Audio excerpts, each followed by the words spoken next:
Saludos desde el oeste de la isla de Montreal, esto es de sur a norte, Hispanoamérica, según las noticias publicadas entre el lunes 12 y el viernes 16 de enero de 2026. Comencemos con los países que limitan con el Atlántico Sur. Argentina pagó más de 4.200 millones de dólares en vencimientos de deuda el viernes y la agencia Xinhua recordó al comenzar la semana que este país aún debe pagar otros 14.000 millones de dólares este año. La semana argentina también inició con la noticia de los incendios forestales en la Patagonia, donde, según datos de Deutsche Welle, consumieron más de 15.000 hectáreas. Esta semana Xinhua resaltó que científicos argentinos descubrieron una nueva especie de dinosaurio de cuello y cola larga que vivió hace unos 83 millones de años, un saurópodo bautizado Yeneen Husay, en honor al científico argentino Bernardo Husay, y una palabra de origen tehuelche, Yeneen, que significa espíritu o entidad relacionada con el invierno. La agencia Xinhua y Deutsche Welle informaron que Argentina registró una inflación de 31,5% en 2025, la más baja en los últimos 8 años. La agencia Xinhua informó sobre un apagón que esta semana habría dejado sin aire acondicionado a unas 4 millones de personas en la ciudad de Buenos Aires. Y finalmente el gobierno argentino aprobó la inversión de 519 millones de dólares en la provincia de San Juan, en el centro oeste del país, para explorar y evaluar la factibilidad del yacimiento de oro y plata, carbonatos profundos, según informó la agencia Xinhua. En Uruguay, el presidente Yamandú Orsi se reunió con el embajador de Estados Unidos en un contexto donde Uruguay mantiene su oposición a la invasión de Venezuela y los ciudadanos uruguayos están impedidos desde esta semana de solicitar residencia permanente en el país norteamericano, según explicó Prensa Latina. El gobierno uruguayo aumentó el impuesto al cigarro y el tabaco por alrededor del 5% y Prensa Latina explicó que ahora la carga tributaria de estos productos representa casi el 68% del precio al consumidor. Ahora subamos por los países mediterráneos.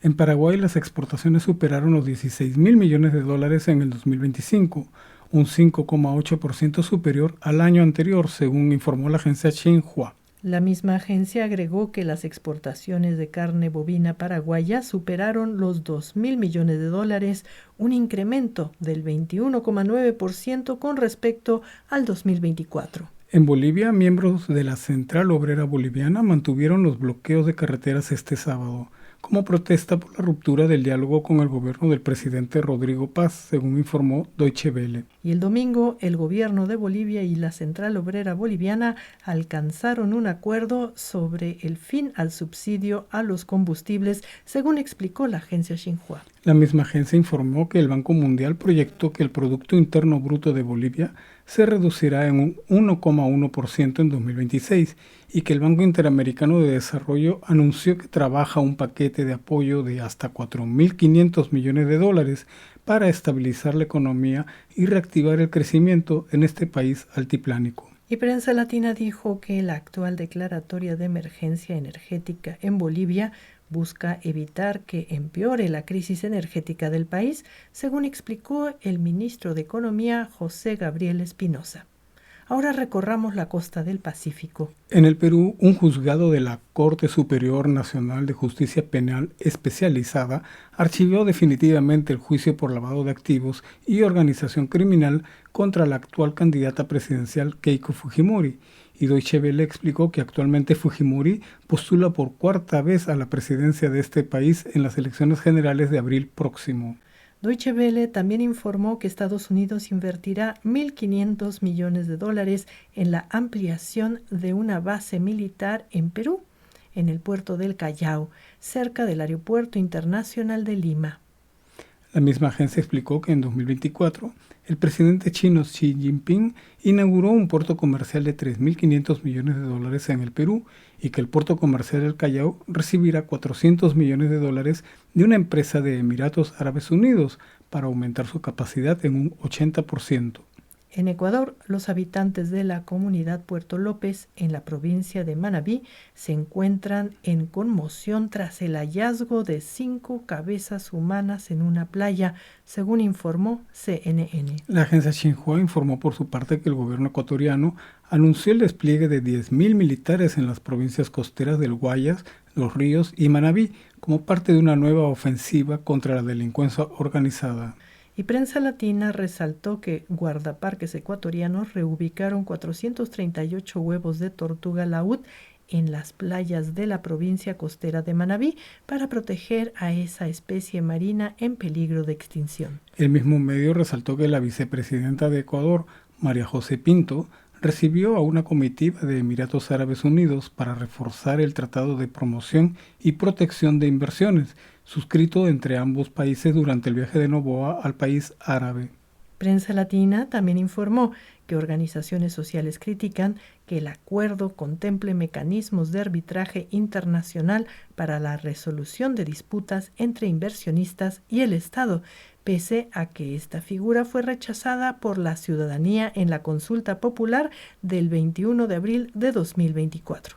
Y llegamos al norte amazónico. En Venezuela, el fin de semana numerosas manifestaciones exigieron la liberación de Nicolás Maduro, quien envió un mensaje a sus seguidores a través de su hijo, como informaron Deutsche Welle y la agencia Xinhua. Y el sábado, Donald Trump decretó una emergencia nacional para proteger los ingresos por las ventas del petróleo venezolano y administrarlos él mismo, como explicó Deutsche Welle. CNN agregó el fin de semana que Venezuela cuenta con cantidades no verificadas de minerales, metales y elementos de tierras raras indispensables para la seguridad nacional de Estados Unidos. El lunes, el Papa León XIV recibió a la líder opositora venezolana y Premio Nobel de la Paz, María Corina Machado, según informó Deutsche Welle, y la agencia Xinhua informó que ese día el gobierno de Venezuela había dejado de salir de prisión a 116 opositores. El martes, Deutsche Welle informó sobre la buena relación entre Donald Trump y la mandataria encargada de Venezuela, Delcy Rodríguez. La agencia Xinhua comentó el regreso a clases en el país caribeño y la agencia Reuters informó este martes que una empresa rusa le recordó a todos que sus inversiones petrolíferas en Venezuela pertenecen a Rusia. Este martes Xinhua también informó sobre un segundo mensaje donde Nicolás Maduro pidió a sus seguidores que confíen plenamente en el actual liderazgo de Venezuela, y Deutsche Welle informó que este actual liderazgo regresó a la red social X y que Donald Trump calificó de persona formidable a la presidenta interina Delcy Rodríguez. El jueves, Deutsche Welle informó que la líder de la oposición de Venezuela, María Corina Machado, entregó a Donald Trump la medalla del Premio Nobel de la Paz. Y CNN especificó que Machado no recibió ninguna promesa de apoyo por parte de Trump y que el Centro Nobel de la Paz, con sede en Oslo, reiteró rápidamente que sus premios no se pueden compartir ni transferir. Mientras tanto, la presidenta encargada de Venezuela, Delcy Rodríguez, inició con la Asamblea Nacional una reforma parcial de la Ley de Hidrocarburos para consolidar la inversión productiva y proteger los recursos energéticos del país dentro de su estrategia antibloqueo, garantizando al mismo tiempo el control soberano de los hidrocarburos venezolanos, según explicó la agencia Xinhua. Y al finalizar la semana, CNN se preguntó por qué los dólares provenientes de las ventas de petróleo venezolano, controlado por Estados Unidos, van alrededor de $500 millones, están depositados en una cuenta bancaria privada en Qatar. El mismo medio dijo que la administración Trump ha creado un laberinto financiero que ha desatado dudas sobre la transparencia de su manejo y agrega que este paso sería necesario para evitar embargos y se ajustaría a la estrategia antibloqueo del actual gobierno de Venezuela. En Colombia, las autoridades abatieron a Hernán Chica Palacios, alias Santiago, cabecilla del Ejército de Liberación Nacional en el departamento de Chocó, al noroeste del país, según informó la agencia Xinhua. La prensa canadiense, con información de AP, dijo que el Ejército de Liberación Nacional ofreció a través de su cuenta en la red social X que colaborará con el próximo gobierno para diseñar un acuerdo de paz y desarrollo. La agencia Xinhua había informado que el presidente colombiano Gustavo Petro rechazó el lunes una propuesta del Ejército de Liberación Nacional para crear una alianza nacional. Finalmente, Prensa Latina informó que Colombia recibió más de 21 millones de turistas entre agosto de 2022 y noviembre de 2025, un incremento del 138% frente a idéntico periodo del gobierno anterior. Ahora pasemos por Centroamérica y el Caribe, donde en Panamá la aerolínea Copa Airlines anunció la reanudación de sus vuelos comerciales entre Panamá y Caracas, según informó la agencia Xinhua. El expresidente panameño Ricardo Martinelli, asilado en Colombia, se declaró inocente ante un tribunal donde se le acusa de haber lavado dinero de los sobornos de la constructora brasileña Odebrecht, según informó Deutsche Welle. Y Prensa Latina reportó que la mayoría de los panameños se opone a la reapertura de la mina de cobre de la transnacional canadiense First Quantum y que el gobierno de José Raúl Mulino estudia someter a consulta popular. En Costa Rica, el Tribunal Supremo de Elecciones advirtió que los mandatarios extranjeros deben abstenerse de intervenir en las elecciones del 1 de febrero. Esto ante la visita del presidente salvadoreño Nayib Bukele para conocer los avances de una megacárcel que construye el gobierno de Rodrigo Chávez, según informó Deutsche Welle. La agencia Xinhua y Deutsche Welle comentaron la denuncia ante el Ministerio Público costarricense sobre un supuesto plan para asesinar al presidente Rodrigo Chávez, presentado por el jefe de la inteligencia de ese país. Ambos medios mencionaron que la exministra conservadora Laura Fernández lidera la intención de voto con un discurso centrado en la mano dura para enfrentar la creciente inseguridad ligada al narcotráfico. Y Deutsche Welle informó que el presidente de Costa Rica, Rodrigo Chávez, y su colega salvadoreño Nayib Bukele colocaron el miércoles la primera piedra de una megacárcel inspirada en el modelo implantado por El Salvador. Cuba. El presidente estadounidense Donald Trump publicó el domingo un mensaje para insistir que Cuba estaba a punto de caer, según informó Deutsche Welle.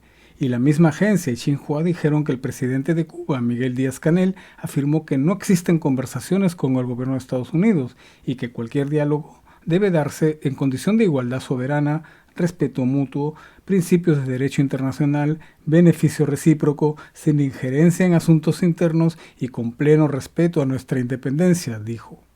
Xinhua también comentó sobre las ceremonias en honor a los 32 militares cubanos que cayeron durante el ataque perpetrado por el gobierno de Estados Unidos contra Venezuela y las dificultades de su industria biotecnológica y farmacéutica afectada por el bloqueo de Estados Unidos. En Nicaragua, el Producto Bruto Interno en 2025 habría crecido entre un 4,4 y un 5%, según informó la agencia Xinhua. Deutsche Welle, por su parte, reportó que el gobierno de Nicaragua excarceló a decenas de personas luego de que la Embajada de Estados Unidos en Managua abogara por la liberación de presos políticos. Deutsche Welle también informó que la Asamblea Nacional de Nicaragua aprobó una reforma constitucional por la cual los nicaragüenses perderán su nacionalidad al adquirir otra. Y finalmente, el mandatario de Nicaragua, Daniel Ortega, pidió el jueves la liberación del derrocado gobernante venezolano Nicolás Maduro, según informó la misma agencia alemana. En Honduras, la presidenta Xiomara Castro ordenó un recuento de votos y 8 países latinoamericanos, Argentina, Bolivia, Costa Rica, Ecuador, Guatemala, Paraguay, Perú y República Dominicana, expresaron su firme rechazo a la medida, según informó la agencia Xinhua. La misma agencia informó que la mandataria hondureña dejó sin valor ni efecto su denuncia contra el tratado de extradición con Estados Unidos y cuestionó el indulto concedido al expresidente hondureño condenado por narcotráfico, Juan Orlando Hernández. Deutsche Welle informó que el secretario de Estados Unidos, Marco Rubio, se reunió con el presidente electo de Honduras, Nasri Asfura, y ambos declararon la importancia de combatir el crimen transnacional, fortalecer la seguridad regional y acabar con la inmigración ilegal. CNN, con información de la agencia EFE, dijo que las Fuerzas Armadas de Honduras respaldaron los resultados electorales publicados por el Consejo Nacional Electoral y que le dan la victoria al conservador Nasri Tito Asfura, apoyado públicamente por el mandatario estadounidense Donald Trump. CNN también se preguntó si la Constitución hondureña permite un nuevo conteo de voto por voto, un asunto en pleno debate. En Guatemala, el presidente Bernardo Arévalo señaló que el sistema de justicia está siendo utilizado como venganza política contra quienes, en el ejercicio de sus funciones, defienden los derechos y la democracia de los indígenas, según informó Prensa Latina. El mismo medio informó que el impuesto a las remesas aplicado por Estados Unidos desde el 1 de este mes le costará a los guatemaltecos unos 260 millones de dólares. Y llegamos al norte.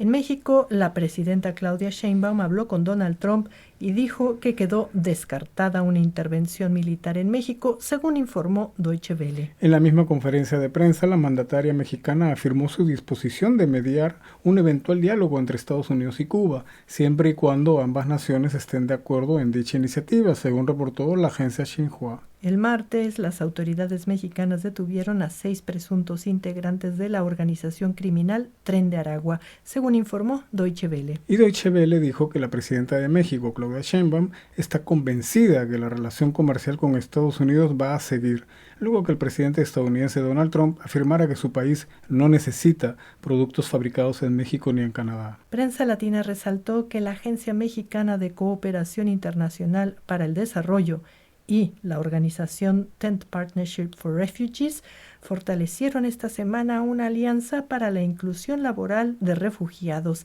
y la Cancillería señaló que ambas organizaciones trabajan de manera coordinada en el marco del modelo humanitario de movilidad humana y la estrategia de vinculación al empleo para personas refugiadas. La agencia Xinhua reportó un sismo de magnitud 5,3 en la escala de Richter en la madrugada del viernes en el estado de Guerrero, sin víctimas mortales ni daños materiales. Finalmente, CNN comentó una llamada entre el secretario de Relaciones Exteriores, Juan Ramón de la Fuente, y el secretario de Estado, Marco Rubio, donde Estados Unidos no acepta los avances incrementales frente a los desafíos de seguridad fronteriza.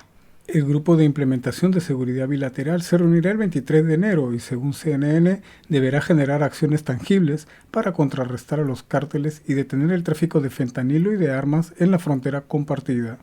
En Estados Unidos, miles de manifestantes protestaron el sábado contra el Servicio de Inmigración y Control de Aduanas, involucrado en la muerte de una mujer de 37 años en Minneapolis. La prensa canadiense y AP informaron sobre los infructuosos esfuerzos de un abogado que quiere sumarse a la defensa de Nicolás Maduro en Nueva York. Deutsche Welle destacó que la demócrata Elena Moreno, nacida en Veracruz, México, es la primera alcaldesa latina en Nueva Orleans. CNN informó que Marco Rubio, secretario de Estado estadounidense, declaró desconocer el paradero de los 137 venezolanos que deportó ilegalmente el año pasado. CNN explicó que el juez James Boasberg dictaminó en diciembre que los 137 inmigrantes recibieron un proceso constitucionalmente inadecuado y que el gobierno de Trump debe facilitarles una oportunidad significativa para impugnar su designación. Y con Reuters informando que oficiales de inmigración y aduanas de Estados Unidos le dispararon en la pierna a un venezolano, varios medios informaron que el gobierno de Donald Trump tuvo que pedir disculpas por deportar erróneamente a una estudiante de origen hondureño y ahora deben regresarla a los Estados Unidos. En Canadá, Radio Canadá informó que las residencias temporales de más de 2 millones de personas expirarán en 2026. Y la prensa canadiense y AP informaron que el gobierno de Mark Carney retiró la tarifa del 100% a los autos eléctricos chinos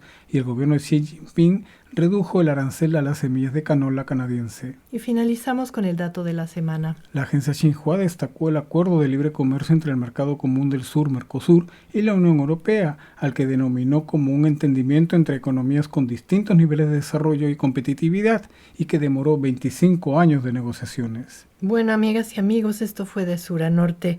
Desde la isla de Montreal les deseamos una estupenda semana y nos despedimos.